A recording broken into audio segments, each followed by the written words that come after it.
last time I picked the Bears, not some very bad, a very bad. Wow. A very just bad. did it. Yeah, I know. There you go. I was trying to do it, but now it just sounded like I was an idiot. I am currently trying to get ahead in my studies. Oh, that's your excuse for Currently trying to get ahead in my studies. Welcome back to the Inside Sports Podcast. This is Joey Bernard, your one and only host. I'm just kidding. We don't have Cole Daly here today. Yeah. But right now, he's in a meeting for the DE. Big man, busy stuff. Chief editor stuff right now, doing some business. So I'm going to be taking over as the host of the intro part. I know you will see later when he does his college football segment, and we talk about NFL later. But for now, it's Joey Bernard and Jay Cruz back with the Inside Sports Podcast that is with the DE capitalized. Yes, I know Cole tries to spread the word that it's capitalized, but people still forget somehow. I even forget sometimes every once in a while. I think I need to do my part. I don't really talk about it that much. Oh, that it's capitalized? That the D is capitalized. We need to spread the word, I guess. So put it on your social medias, put it out there, comment it on everything. Put it. Let's make a hashtag even that the D is capitalized. But let's get started with Dogs at the Vet here. And I think the number one thing we have to talk about first is the football team right now. Oh my goodness, that crazy overtime game against Idaho, which they were about to win that. Holy crap. They lost 20-17 in overtime. They finished the season 8-5, 4-4 in the Missouri Valley Conference. With 5 minutes left to go and you're up by 7, I think you have to keep your heads high, I guess, with the type of season we've had. It's the end of an era, is the one thing I wanted to say about Nick Baker and some of these offensive guys that we've had for years now. It's just their last game in general, and I could see some guys even transferring. I know Isaiah Hartrup already has announced him being a transfer. But Idaho is just the better team overall here. They came up with the clutch plays that they needed to have when they needed to have them. They came up with a game-tying drive, I guess you'd call it, with 4 minutes left to go. They got the ball back and they just drove down the field. I think it was 85 yards or something like that. Forced overtime, and then Nick obviously threw the interceptions. So that will be his last SIU pass of his career, which is kind of sad to think about. So heartbreaking. I know these guys worked their hearts off the whole season, especially that defense. I think they were top 4 in the country in general in yards per game allowed at least. But that defense specifically kept us in it all season long. Jay Cruz, I just want to know your thoughts, I guess. Yeah, it is really, really sad because, I mean, given the context of that whole game, we were ahead or tied for 95% of it, really.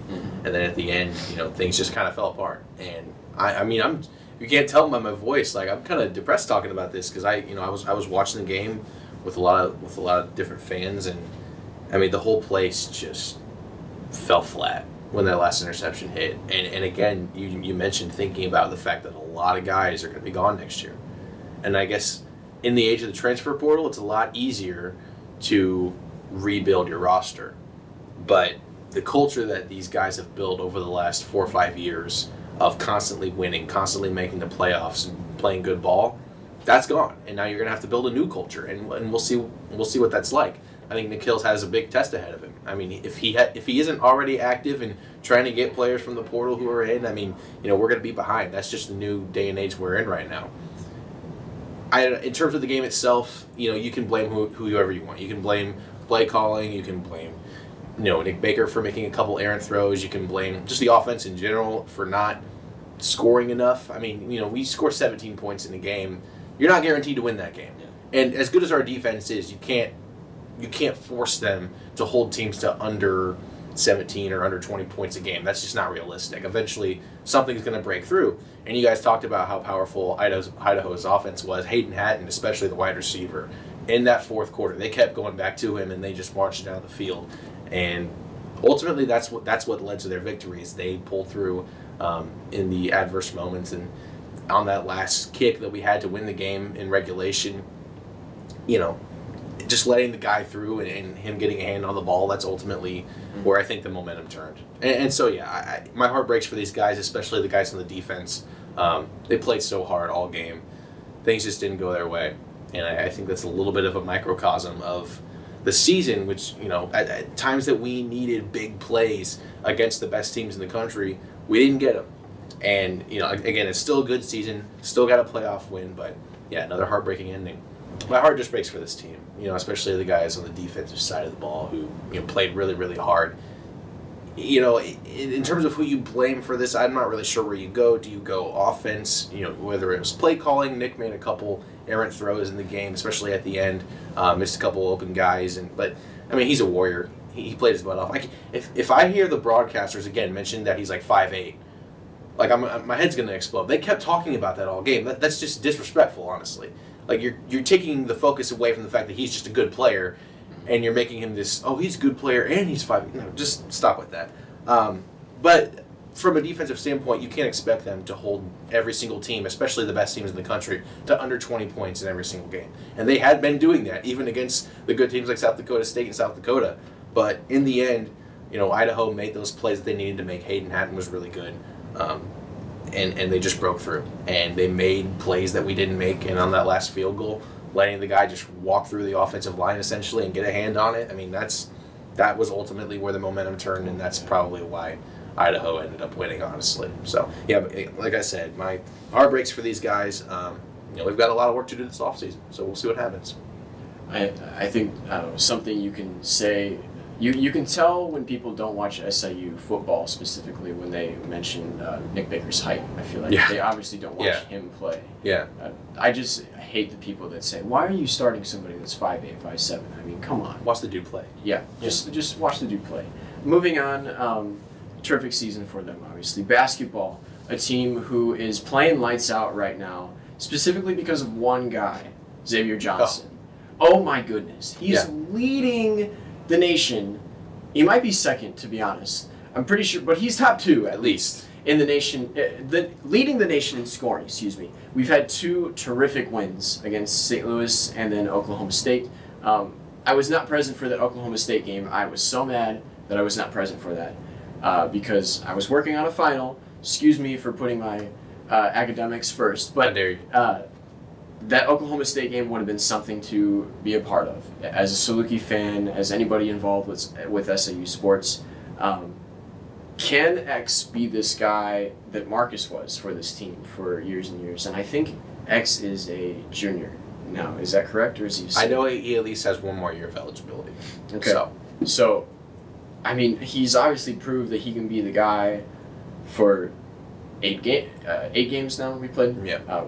I'll just read it now. We're 6-2. We lost the one game against Indiana State to start our Missouri Valley Conference season, but can he be the guy long term throughout the rest of the season like Marcus was for us? I think that's the question. He's obviously proven that he's going to be our #1 scorer, and he's going to do it very, very efficiently this season. But he seems to have just unlocked something in these past couple games. I wrote down here, I realized 2 things. One was about X, that he will be much better than what I previously had thought he was going to be this season. But 2, I don't think we're going to have that secondary guy whatsoever, that one secondary guy that we can rely on. It's just going to be a revolving door as to who's getting the boards that day, getting rebounds, or who's going to be open that day. It just really depends, I guess. Between Troy D'Amico, Clarence Rupert, Jovan Stulic, I know you've talked about him throughout the season, and then Kennard Davis we talked quite a bit about last week. Those 4 will kind of be the groups that's going to, the quad. What's a 4-piece word? I don't know. Quintet, whatever it is. Quartet. Well, okay, whatever. Just keep going. I don't know. The quartet that we're going to have to revolve with that door of who's going to be the secondary scorer. But that win over Oklahoma State was fantastic. I know you were present for that. Tell me about it. Yeah. It was amazing. And I said this to somebody that I was working with at the game. I was like, we are going to have one of the highest variations between home and road statistics Because you saw when we went to Indiana State, we scored 48 points. Period. Not 48% from the floor, not 48% from three. 48 points, period. We come back against St. Louis the next Saturday and score 100. Like, is that sustainable? I'm not sure. Like, you can't just be a different team home and road. You have to have some sort of an identity. And we'll see as the year goes on. We don't have a ton of road games, period. Schedule makers did us a favor in that. Absolutely. But a guy that's really impressed me this year, in all honesty, is Trent Brown. Trent Brown is just proving himself to be one of the best shooters in the country right now. I believe he's top 10 in three-point percentage. He's shooting the heck out of the ball. When he's open, he's going to hit it, and you can't leave him there. Again, you mentioned that who's going to be the second guy, right? I think X can carry us, just like Marcus did, which, by the way, shout out to Marcus, who scored 33 points at Madison Square Garden the other day for Illinois versus FAU. So, Salukis are doing great all over the board right now. I'm really interested to see, again, you said there's a revolving door. Well, if it is going to be a revolving door, then it has to be somebody else every game. Like, those guys can't just take games off, because if they take a game off, okay, well, maybe the third guy takes a game off, and then the fourth guy takes a game off, and X is the only guy on his game. We can't have that. And so, yeah, we beat Oklahoma State. Really, really excited about that. They're also a team that we weren't very shocked that we beat them, though, because the spread for that game was 1.5. Like, it's not like... For St. Louis? For Oklahoma State. We were only 1.5-point dogs in that game, and I believe when it came out, we were favored. So, the really, really smart people... I didn't even quite know that, to be Yeah, honest. the really, really smart people picked SIU to keep it close or even win. And so, the win, while it's incredible, while it's against a Power 5 team, a Big 12 team, I would hold off on the... We're obviously the best team in the Valley, because we're not. We just went to Indiana State and got crushed. So I'd hold off on that. We also beat them last year, too. So we just kind of have their number. I think that's what I took away from that. And yeah, great win other than that, though. I'm really, really looking forward to how this team continues to evolve. We get Wichita State in a couple of weeks. That's another higher, major-ish team. For sure. Coming to the Banterra Center. So yeah, go Dogs, man. It was a really, really good win. Go Dogs. Love to see what this team is doing right now. Hope to see them continue it as we move on into 2024. Moving on to the women's side of things with basketball, they just came off a win against SIUE, 77-53, where there was like a bunch of like fourth graders, third graders there. It was like field trip. Elementary students. Elementary students that were there basically, which I didn't even know that was happening, to be honest. I feel like I've been out of the loop of SIU sports as to what they're doing for events. I just thought that was a neat little thing that they were doing. They stand at 4-4 right now. They have a game against St. Louis, who the men just crushed. On Saturday, they haven't played a ton just these past 2 weeks, and I think a big thing with this team in the next couple games that they're playing is the rest that they're going to be having. After coming off of San Juan, I think they deserve that type of rest, of course, but who knows if that's going to give them a bit of a jump here. The defense, like we mentioned last week, was obviously playing very, very well. They only played one game since we've had our last pod, and they also limited SIUE to 53 points. So they've been keeping it in the 50 range. So love to see that from KBW and this group that is fantastic with just scoring points very, very quickly, just getting the ball down the court extremely fast. Lania Randall, she's been continuing her dominance. She had another double-double against SIUE. I mean, could she get Missouri Valley Conference Player of the Year, maybe? I mean, who knows? She's definitely in the running, for sure. We've been getting a lot of points from the bench. At least in the last game, we had 32. So I think that's telling of all the scores that we have in this team. Jay Cruz, were you at that game yesterday? Oh, yeah. Oh, I was there, and it was loud.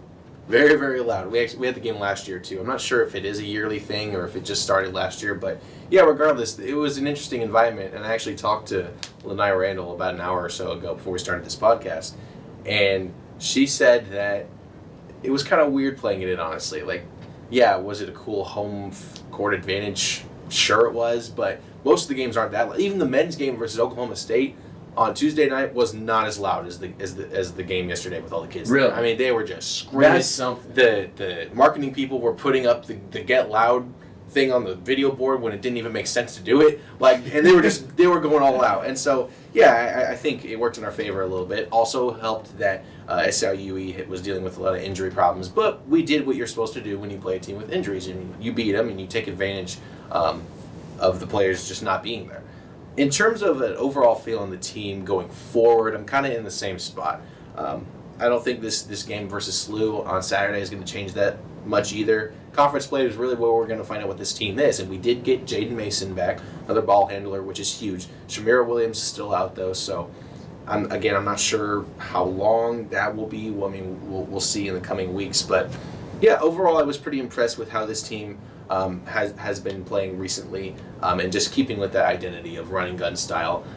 They looked like they completely outmatched SIU Edwardsville the other day. It was really no doubt from the beginning that we were going to control it, and we did. So yeah, KBW is doing a good job in year number 2, and I expect things to only go up from here. Absolutely, and I feel like they should probably crush St. Louis University on Saturday, because I don't believe their women's program has been doing so hot this year. But I think I checked that last week sometime, so who knows if that's changed in the past week. But we'll see how this team plays out, just like men's basketball. And pretty soon here, it'll just be basketball that we'll have for a little bit. Basically. When we come back in the pod next year. So we're going to move on to college football, and Jay Cruz and Cole are going to give you a rundown on the college football playoffs.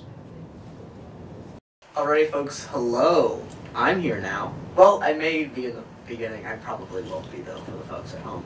I have big meeting and editor-in-chief stuff to do. Joey wouldn't know anything about that. He was just sports editor. I'm just joking with him in the back. Anyways, Jay Cruz, we had an awesome last week of college football. Wouldn't you say? That we did.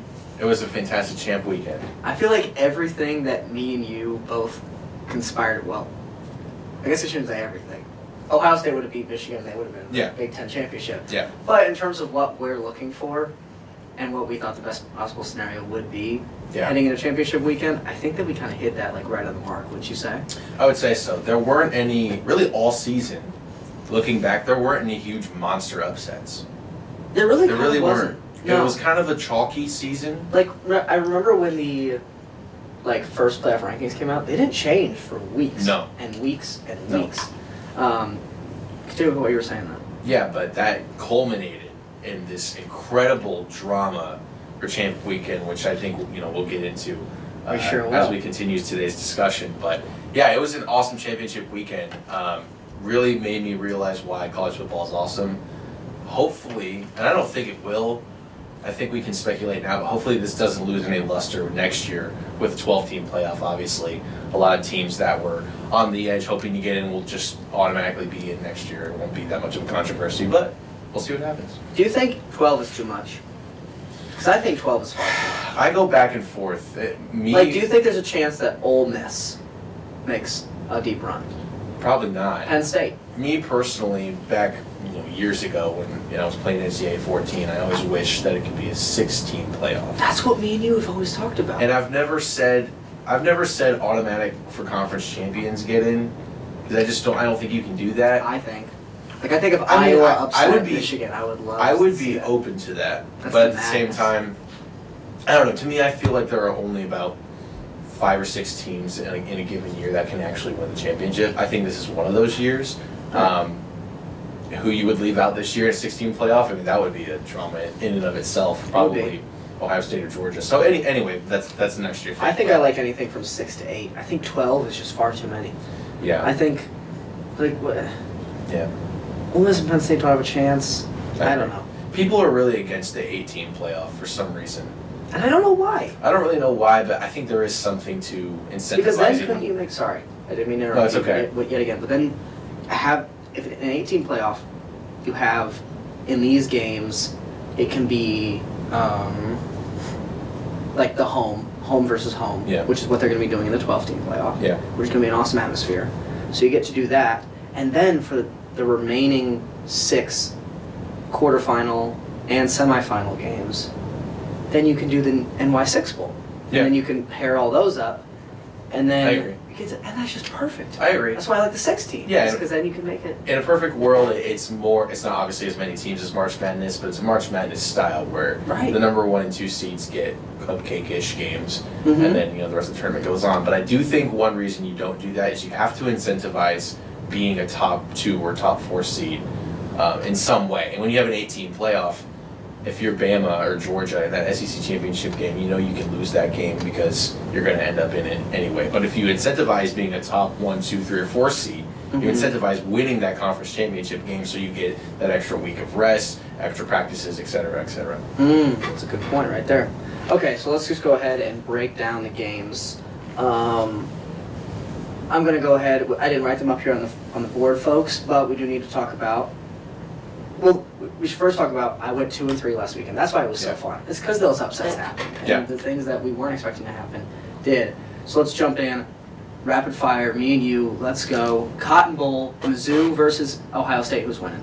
This is going to be an incredible game. I think so. I really do because, I don't know how much of Ohio State's team is going to drop out, or not drop out, opt out for the draft. Or a lot of guys hit the transfer portal already. A lot of guys have, especially on defense. Kyle McCord. Kyle McCord is crying? Are you crying, Jake? Not at all. And it's all honestly because of that I'm really, really excited to watch this game.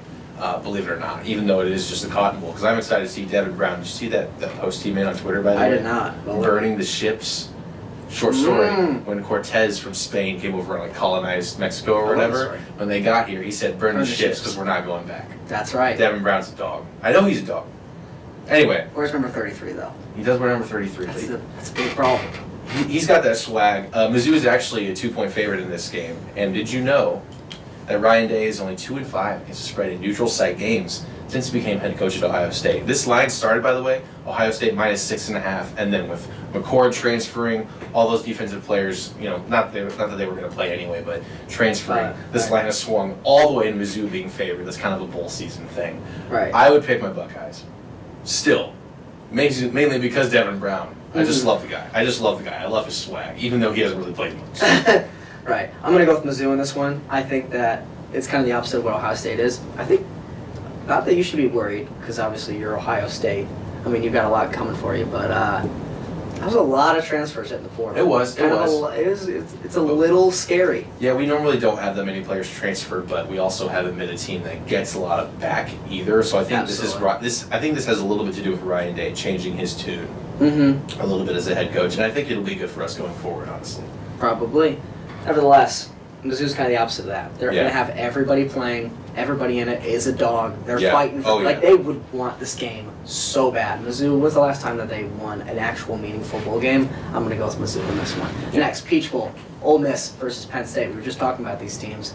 I'm on both of them. This is my turd bowl of the week, bringing back the turd bowl. I think I'm going to go ahead and pick Ole Miss. I have no idea why Penn State is a favorite in this one. Yeah, Penn State is a favorite. And James Franklin, this is the only thing he's good at in big games. He's 56, 37, and 2. That's over 60% against the spread in his career as a favorite. So I guess the only criticism of him is that he doesn't win ever as an underdog.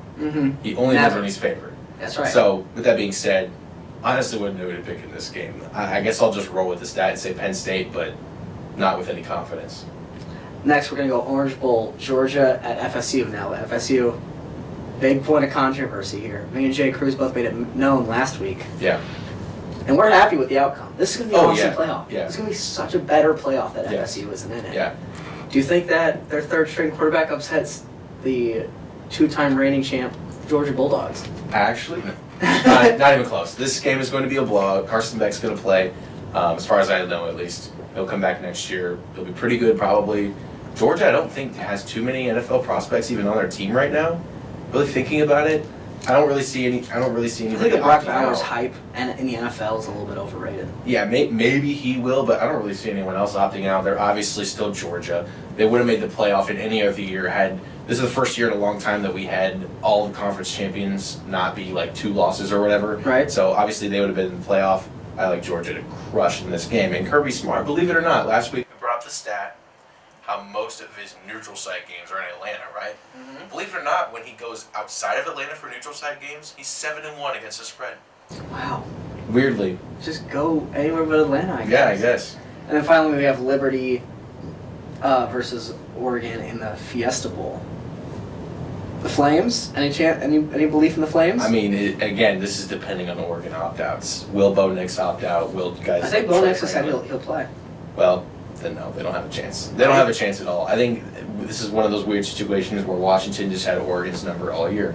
I still believe that Oregon, if put in a playoff, could win the national championship, but Washington just had their number. Oh yeah, well, we were saying that last week, but then they lose one game to a team that already beat them. And think, okay, no, they can't. But I think Washington just had their number.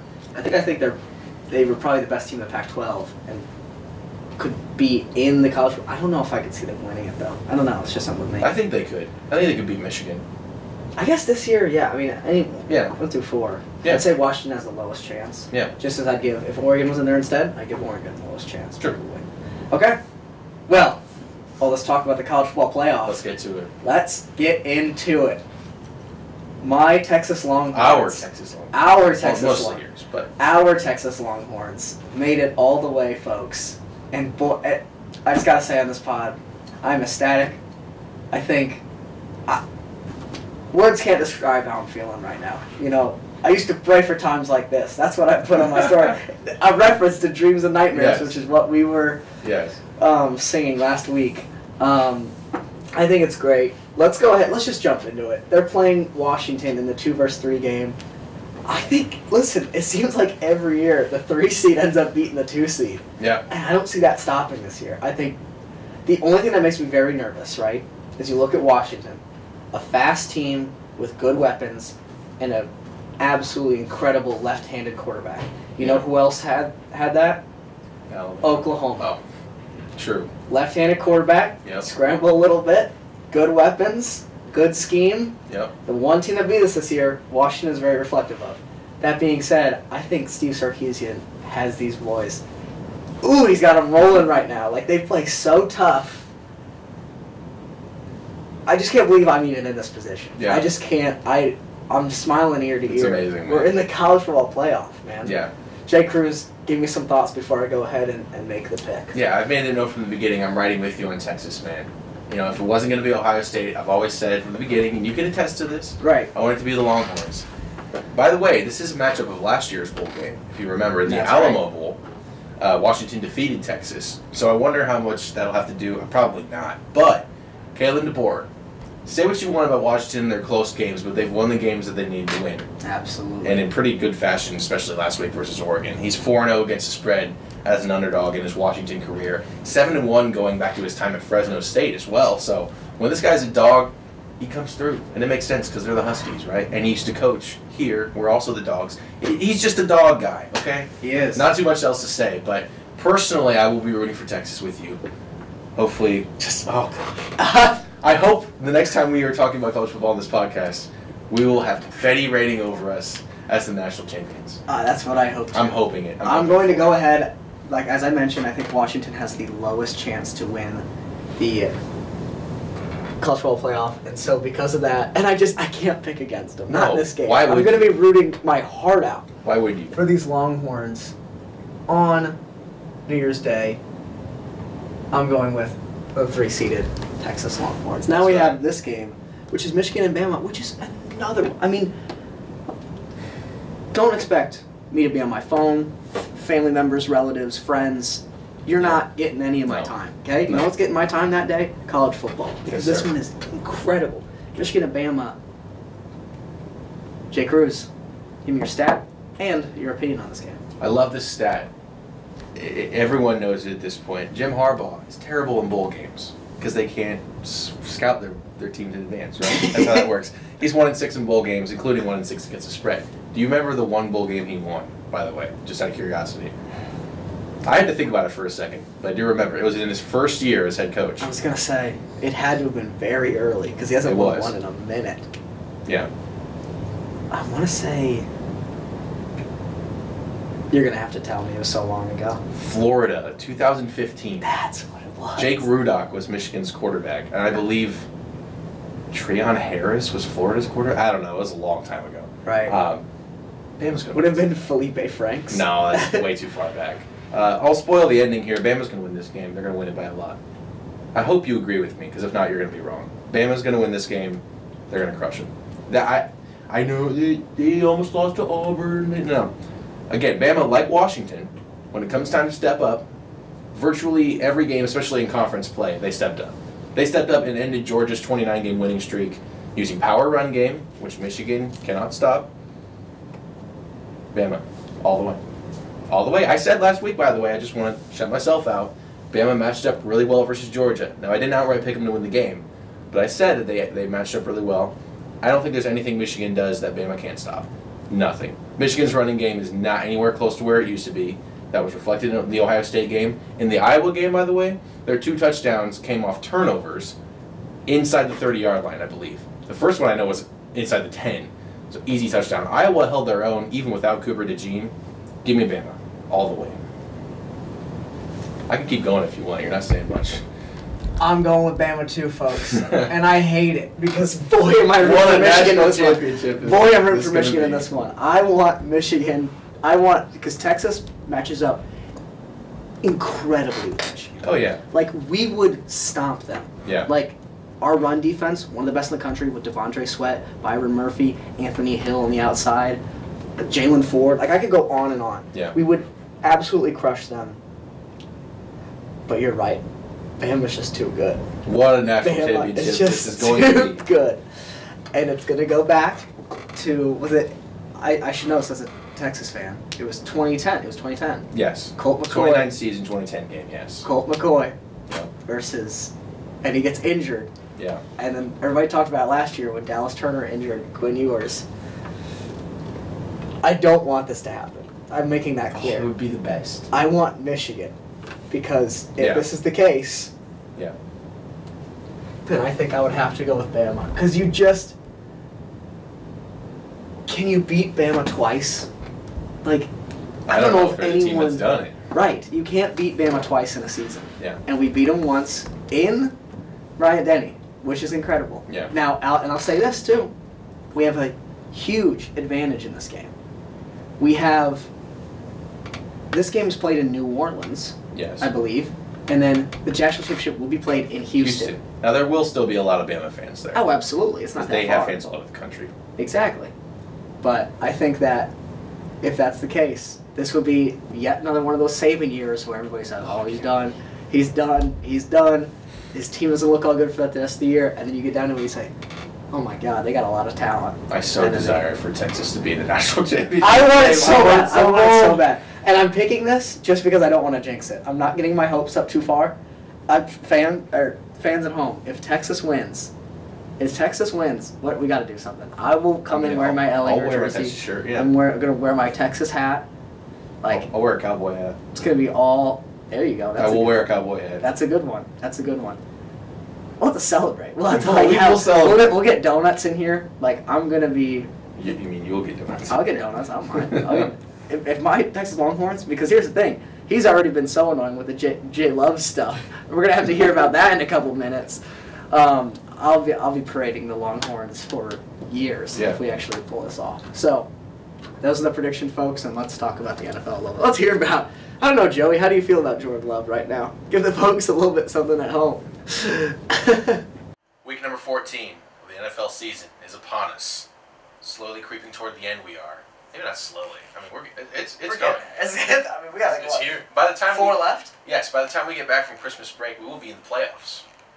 So there's still a lot to go over. That's something to think about. Where do we even start? I guess me and Joey went 2-1 last week. Cole Daly, what's going on? Your NFL picks have been terrible. I'm trying to catch up, and it's hurting me more. I complimented you all year about being the most consistent picker on the show. 0-3 last week. And then I keep going haywire. I get the same game wrong that you guys did. You were ahead of me by like 5 games, and then now I'm ahead of you by 2. It's because I told you I'm trying to catch up to Jay Cruz, and it's not working. It's actually hurt me so much.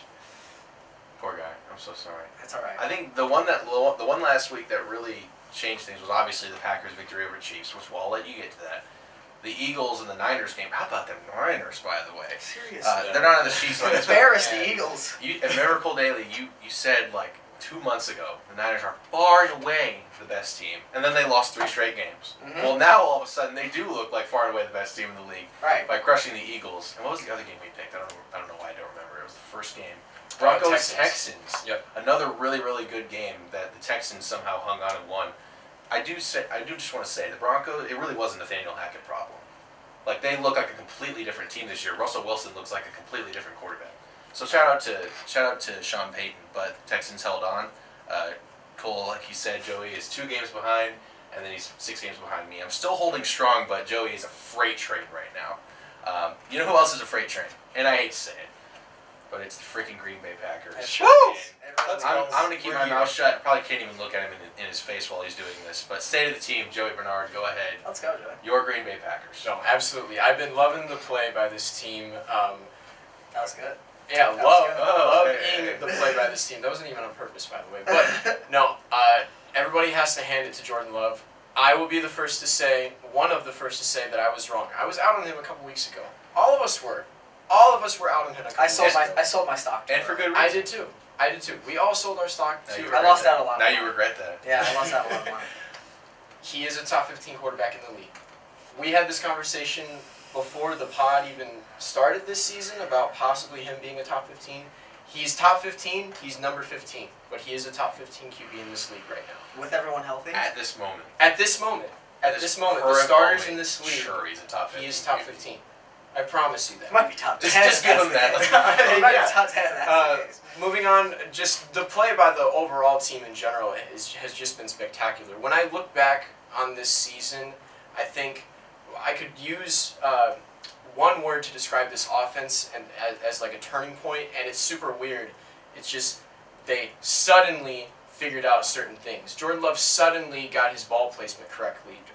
Our O-line suddenly figured out how to block. John Runyon suddenly wasn't just falling over backwards all the time, every single play. A.J. Dillon suddenly wasn't just tripping over linemen's legs all the time. So, I mean, I don't really understand it. Actually, one person probably could understand it, and it's Matt LaFleur. He's probably a big reason as to why this team is starting to cook recently. He needs a lot of the credit. And I think Jordan Love needs a lot of the credit too, because he's been doing the work with some of these receivers as well. By the way, Keyshawn Nixon picking off Patrick Mahomes with 5 minutes left of the game, as he could easily have a game-winning drive. That's like play of the season right there. It was. Keyshawn Nixon, wow, love him, love this team right now. We're gonna make the playoffs. They're incredible. They really are playing incredible. Jordan Love looks a whole lot better. Yeah, I'm just seconding a lot of stuff. He does, and I've said the whole year, no matter how many games the Packers win, I won't be impressed with Jordan Love until I actually see him make like NFL throws, right? Well, that one to Christian Watson in the end zone, that sealed it. That sealed it right there. And I'm not saying like he's the next Aaron Rodgers, but in terms of consistency, in terms of being able to make throws, I mean, he can do it. He showed that he can do it. And again, we'll see what happens the rest of the year, but I've been impressed. Do you think, by the way, Joey, I heard something, or heard someone say this. Do you think a big reason for this turnaround is Matt LaFleur actually getting to call his offense and not having to listen to Aaron Rodgers or whatever? Oh, absolutely. Because it seems like, and it's not just Jordan Love that's playing well.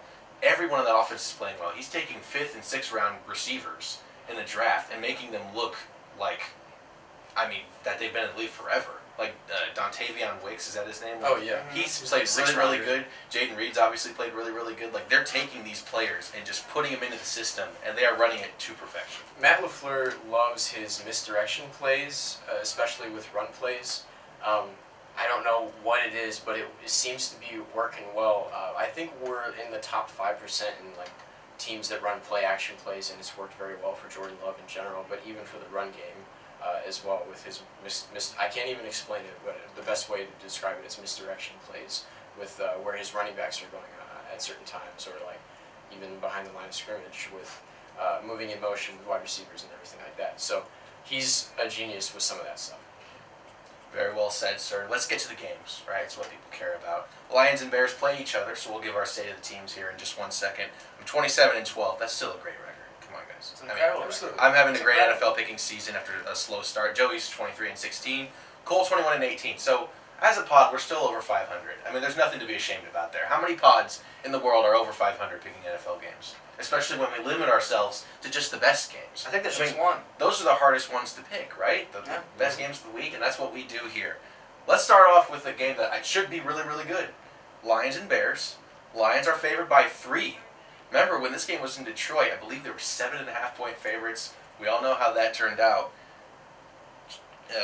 What's your name? Cole. Goodness. Since your Lions won last week over the New Orleans Saints in another game where got a little dicey toward the end. What's the state of the team for your Detroit Lions as they head to Chicago this weekend? Just about the opposite of the Green Bay Packers, that's for sure. It's been nothing but a downhill spiral for the past couple of weeks. We're still standing at a great record. There's still a chance for that number one, but this game will probably be the determining factor. This is a team that we should beat. This is a team that, similar to the Green Bay Packers, is kind of on a come up right now. They're playing good. Like I am afraid of this game. In Soldier Field. I don't know if good's the right way to put it, but better. Better, what I would say. Probably is what I would say. But you guys gave us a scare last time. I don't see why you wouldn't be able to give us a scare in Soldier Field again. The defense has looked incredible. Our defense sucks, and your guys' offense is fine, so you guys will still have a shot. It makes me nervous. I'm gonna go with the Lions in this one, but it's not a super confident one, to be honest. This is crazy. This is crazy, and I haven't you're done You're not on this. I haven't done this all year in the podcast, and this is probably going to be the time where it bites me. But I am going to pick the Chicago Bears to defeat the Detroit Lions, and it's for two reasons. One, I think we've got a little bit of a chip on our shoulder based on how last game ended. Two, this game is outdoors. 36 degrees is the expected game time kickoff temperature. For those who don't know, the Lions play in a dome. That has to matter a little bit, especially when we get to this time of year. Right. When it gets really, really cold out. Our run. We have like one of the best run games in the country. You do have one of the best run games. But the Bears defense, and really the whole team, is healthy now. The Bears have one of the best run defenses. They sure do. Don't forget about that. They sure do. And again, I've been giving credit to Matt Eberflus for fixing the defense since he's taken over play calling. Again, he's a great coordinator, but head coach, different story. Give me the Bears. Give me the Bears. I guess the only thing that worries me is something similar to the game in Detroit, where we dominate the lines of scrimmage for basically the entire game, and then when it gets into those 2-minute scenarios where the Lions need points, I'm worried that they're going to be able to get them, because we saw that from the Vikings a little bit in the last Monday night game. When they needed to get points, they got them. So that's, I guess, the only thing that worries me. But yeah, I'm going Bears, baby. Let's go. JB. Last time I picked the Bears, not some very bad, a very bad. Wow. Just did it. Yeah, I know. There you go. I was trying to do it, but now it just sounded like I was an idiot. Anyways, I had to wear a Bears jersey after I picked the Bears last time. Was what I was trying to say. And I'm going to pick the Bears again. I know. That is a switch from me about an hour ago. And, I mean, the Bears defense has been playing a lot better lately. They just not shut out, but kept the Vikings from getting a touchdown. 12-9 was that final last week on They actually did. Monday night? They did score a touchdown. It was 12-10. They scored a touchdown with like 5 or 6 minutes left in the game. Hawkins scored. Okay. Or wait, no, never mind. No, I don't know why I thought they scored 12. Regardless, that defense has been playing very, very well lately. As you mentioned, the run defense specifically is one of the better ones in the league. It's in Chicago. Justin Fields is playing. Would you consider him 100% healthy now? Out of 95. I'm honestly not sure. With all the quarterbacks injured, would you say he's a top 15 quarterback? I'm not going to get into that conversation. Right now. A couple weeks ago in Detroit, he did have that brace on his thumb. I don't think he had it last week. So I guess, yeah, I'd say he's fully healthy. Yeah. Okay. So Justin Fields is a lot healthier now. The Lions' defense obviously kind of stinks. They're in Chicago. I'm picking the Bears. It seems like I do just want to say Aiden Hutchinson has this reputation as like one of the best in the league, and he is. But he really only shows up in the big moments, which isn't a bad thing. But he's only got 5.5 sacks this year, and to be talked about among the Micah Parsons, among the Myles Garretts of the world, I don't know if he deserves that, because he's kind of been held in check lately, and I think part of that has to do with the fact that they don't have too many other like good edge rushers on the team, so he gets double teamed and stuff like that. I think that's a big part of it. So yeah, let's go Bears. Next game on the slate. This is a weirdly interesting game. It's the Bills, who are 1.5-point underdogs at the Chiefs. The Bills are in danger of missing the playoffs altogether, which is that surprising? I mean, it's not really that surprising, because I think Cole, you and I were down on them heading into the season. I was not on Bills Island. I was on Patriots Island, which was maybe the dumber thing to say. Yes. But yeah, no, I took my boat from Bills Island to Patriots Island, and it sunk on the way there. It couldn't even make it all the way. Yeah, both of these teams in this game need the game. The Chiefs, again, the loss last week to Green Bay, they just haven't looked the same. They really haven't looked the same this year. There's a variety of reasons. It could be Taylor Swift. It could be the amount of good receivers on the team. Travis Kelce just doesn't look the same anymore. He's getting older. It's not really his fault. Cole, I guess I'll just go to you first because I went back and forth on this game. What did you end up on? I went with, I'm just going to start calling it the Bama rule. I'm going to pick them until they kind of mess. You're making that face. Well, they messed up last week. I know, but I'm still going to pick them again. Okay. You know, Jay Cruz, I'm going to go ahead and pick the Chiefs in this one. I think that, I just think the Patrick Mahomes, once again, yeah, they screwed me over last week, but in all honesty, I don't believe in the Bills this year. Like I said, I left Bills Island. I'm still, I still got a boat docked at Chiefs Island despite their, them not playing very well this year. It's like you said, they look different. I don't know if they're going to be the team out of the AFC this year. That being said, it's simple to me. I'm going to stick with the Chiefs. JB. The Chiefs secondary is still one of the better ones in the league, despite that game last week against Green Bay, and just their defense overall has been playing. They're the reason why I think the Chiefs are probably still going to end up in the AFC Championship, maybe Super Bowl. Well, honestly, I don't know. I feel like the AFC just in general, that's another conversation for another day. Anyways, I'm going to pick Chiefs in this one. I haven't been the biggest Bills guy as of the past couple weeks for obvious reasons because they haven't played the greatest against. They had that weird game against the Broncos where Josh Allen threw like 3 interceptions. Yeah. I mean, he's been throwing picks willy-nilly this year, it seems like. I don't know. It's still Patrick Mahomes, like you mentioned, but they're not the team that... They're the most beatable version of the Chiefs that we've seen in this dynasty, we'll call it, the past couple of seasons. And I still think they're one of the better teams in the AFC, and I don't think the Bills will make it to the playoffs this season. Yeah.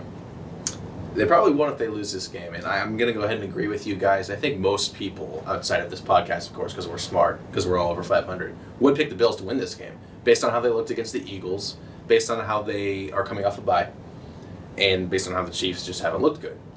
I'm still going to go with them, kind of the same Bama theory, like Cole said. I'm just going to pick them because it seems like the right side, seems like a perfect bounce-back spot. Final game. Should be the best game of the slate. Talk about a bounce-back spot. The Eagles are in desperate need of a bounce-back here if they are to hold on to that 1 seed. Cole's also need a bounce-back spot right here. That's for sure. I don't understand what he means by that. This is a Sunday Night Football game. Eagles at the Cowboys. Eagles are 3.5-point underdogs in Dallas. Joey Bernard, I'm going to start with you. Do the Eagles bounce back, or do the Cowboys creep up in that NFC East? I think it will still be a close one in the NFC East up until the end of the season. The Eagles have played some hard teams the past couple weeks, and I think they've been gassed. Yes. And it just came to a halt against the Niners. The Niners caught them at the right time. It's plain and simple what that game was. I think the gap is smaller between the Eagles and the Niners than what that game shows. They played an overtime game against Buffalo the week before. I think they played another really good team the week before that. I can't think of it right now. You're talking about the Eagles? Yeah, the Eagles. Chiefs, wasn't it? Yeah, it was Chiefs Yeah, on Monday they Night did. Football. So another really, really good team, and that was in Kansas City, if I'm not mistaken. So they were gassed. I think this is a bounce-back week against a team like Dallas, who we haven't really seen beat a really, really good team this year. I think they're 0-2 against teams above 500. So I think this is the Eagles spot. I'm never the one to pick Dallas unless I see something absolutely terrific out of them. They got bounced by the Niners, but so did the Eagles. So who knows? I guess I'm picking the Eagles. Gold Daily. Well, I'm trying to catch up with Joey B and Jake Cruz, so I'm going to go ahead and pick the Cowboys in this one. I think that most of the time the Cowboys split one, and like I said, I need a little bit of magic here to get me caught up, and I think that, I'm going to keep my fingers crossed and hope that Dak actually plays well against a good team. He won't. The Eagles will win this. The Eagles will win. Well, then just pick the Eagles. No, I'm riding the Cowboys. You'll fall Folks at home, I'm riding the Cowboys. Let's go. I'm taking it. We're Texas going to the guy. Super Bowl, Texas guys. boy. He's a full today. Texas All right, guy. I'm a full Texas guy. I need to pick the Cowboys so that Texas wins the national championship. There you Do go. you understand what I'm doing here? There you go. That's why I'm going to go with the boys, the Lone Star State. Star State. I'm not a Texas guy in this circumstance, unfortunately. Look, I love the bounce back spots. I've been preaching that from day one. Anyone who knows me knows that I like picking teams for bounce backs. Sometimes it works, sometimes it doesn't. This one does scare me, and as you guys have been talking, I've been thinking about switching to go all Texas. That's my man, Cole Daly. Let's go. Yeah. How about them Cowboys? How about them Cowboys? Stick to my guns, Eagles. I'm gonna feel like an idiot. He's probably the guy to ride with right now. If I get off my principles and miss this game, I'm gonna feel stupid. So I'm gonna stick with my principles. I'm gonna stick with the Eagles. They're gonna hold on to that 1 seed for dear life, though. I believe next week they play in Seattle, which Seattle's not great. But they're also sneaky good. They are sneaky good. They played really well against Dallas. I don't know. Dallas is really interesting. Both of these teams are really, really interesting. They both have visible flaws, but they're both they're both really, really good. So give me the Eagles. Dak Prescott for MVP. Micah Parsons. Yes. Really? Dak. It could happen if he plays well in this game. it. If he plays well in this game and continues to play well, then yes, absolutely. He'd probably be number He's 4 in play. in He's in MVP play. votes right now. Dak. Do you guys know who's number 1 in odds, by the way? Brock Jalen Purdy. Hurts? Brock Purdy. Brock Purdy. Really? Weirdly Yes. enough, yeah. I would love that. I mean, it'd be I don't fun. think- I He's don't definitely think he not deserves it. the He MVP, definitely but isn't, but it would be fun. Let's give it to Tyreek Hill. Give it to. honestly, it should be Tyreek Hill. It should be Yeah. nothing. It should be something other than a quarterback. If Yeah. any year it goes to anybody that's not a quarterback, it's this year. Because Right. we've had really Tyreek bad Hill. quarterbacks. If this was Yeah. that JJ Watt year where he just went nuts, Yeah. Yeah, you should give it to JJ Watt. Or with TJ Watt a couple years back too. exactly. Watt. Yeah. I think they're brothers. Oh. Anyway, do you know Matthew Stafford and Clayton Kershaw are from the same town? I sure did. Yeah. Did you know that? You didn't know that, Joey? I did not know that, but I know it. Oh, that's one of those random things that like everyone knows. Devontae played with Jock Peterson in high school as a yeah. wide receiver. Both of them were wide receivers. That makes That's sense. crazy. Yeah. Jock Peterson, outfielder for the Giants. He doesn't. Yeah. He doesn't look like he'd be a wide receiver. Who's the Bryant guy? Not Kobe. Kobe. Not Kobe. The Jared Cubs. Grasso, Cubs. Chris Bryant. Chris Bryant. and Bryce Harper. Yes. Yeah, they were both from Las Vegas. Yeah. That's what it was. Or we're just pulling out random facts. We're And with Pulling out. that, folks, you come here. You come for the sports. You stay for the facts. Jason Williams played on the same team as Randy Moss. Oh, that's cool. I'm sorry. That is cool. Quick recap on the picks. Me and Joey switched to the Bears over the Lions. Cole's on an island there. We all went with the Chiefs. A little scared about that one. Me too. And then Cole Daly is also on an island here with his Cowboys pick over Let's the Eagles. go. He loves How about it. them How about Cowboys? them Cowboys? It's going to be a great week of NFL Week 14. And with that, Cole, take us home, please. Well, folks, I thought it would be a great idea. I thought it would be a great You idea. did? This was my Oh, idea. really? This Oh, was really? Yeah, my yeah, yeah. idea. It was I his think idea. that instead of, what did we learn? Maybe, guys, what do we want for Christmas this year? What do we want as Yeah. a sports fan? Joey, what do you want for Christmas? We haven't talked about baseball in a while We haven't. since the season's been done with. But in the next 72 hours or so, Shohei Ohtani is supposed to be making a decision about what team. Really? I feel like now it's probably 48 hours because I can't remember if I saw that today or Who knows? yesterday. Who Who knows what it's going to be? It could be He's March. supposed He's to be- announced like a deadline. He's like a recruit where he's like, No, I'm gonna he make a has- Supposedly, he's supposed to make a decision by whatever date, and I think that's Saturday or Sunday. Okay. Okay. Anyways, I would love if Shohei Ohtani was wrapped up under a little bow underneath my tree, my Cubs fan tree. Not in the weird way, just Certainly made it come out in a weird way. Yeah. I wish Shohei Ohtani was under my tree. I That's wish what I want. I wish he's on the Cubs. I know Jay Cruz has been a little adamant about maybe not having him because we could spend more on other free agents, but Juan Soto was just signed, and I know you really Yeah. wanted him. So now I'm on the Yanks. Shohei train. Yeah. Wait, Yeah. Juan Soto signed with the Cubs? No, with he's the traded to the Yanks. Yankees. Mm. Yeah. So that's big time news, at least if you're a Cubs fan who wanted Juan Soto or any other team that wanted him. I want Shohei Ohtani to the Cubs. Gotcha. Oh, I'm going. Okay, so You can if you want. yeah, I'll go. I think obviously the pick is Texas to win the national championship, right? But because that is such an obvious pick, and I talked about it earlier, I'm going to go ahead and throw another one out there. As you guys know, my true fandom relies to Duke basketball. And I just hope that this team figures it out, because boy have we looked bad. And I can't wait to break it down a little bit further next semester when me and Jay Cruz get the opportunity to talk a little bit more about college basketball, talk a little bit more with the NBA. And boy, are we just, nothing's working. I mean, we look bad. We lost to Georgia Tech recently. And honestly, it kind of makes sense. This is a lot of stuff that I've talked about with my family. We're all big Duke basketball fans. I just hope Shire gets his ducks in a row. And I said it. I think I said it on this pod. At least I hope I did. I think Jai Lucas is the scariest thing to ever happen to the Duke program. We hired him over from Kentucky. He was the assistant coach. He was like the main recruiter for them.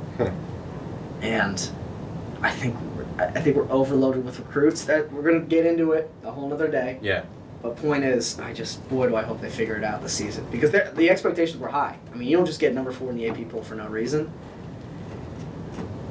We do not look... I don't even know if we're top 20. I don't know. Yeah. I don't know. I picked Illinois over us today. I agree. All right. Jay Cruz. What do you want? Do you want Shohei Ohtani wrapped under your tree? I do want that. That was going to be mine, but I'll pivot. I'll go somewhere else. I really want Devin Brown to be Ohio State's quarterback next year. The guy just has it. He just has You that. don't want to transfer? You don't want... Because Cam Ward... I want him to play well enough in the bowl game to where we don't feel like we need a transfer quarterback. Now, we may still get one regardless, just for the competition's sake. You don't just want to give the guy the job just because he played good in a bowl game. But he just seems to have that sort of dog mentality that we've been missing in Ohio State for a while. I mean, C.J. Stroud, all of a sudden he has it now with the Texans. I think that's a big testament to the Texans' culture. But our Ohio State's culture is a little soft. It is a little soft right now. It's a little broken. It's not what it used to be. And, not everyone's going to be Urban Meyer. Not everyone's going to have the fire that J.T. Barrett had. Like, he wasn't a great, talented quarterback, but he was a dog. And Justin Fields was a dog. And Dwayne Haskins. I mean, I could go on. And we need that back. We need that back. And his post about burning the boats, that just got me fired up.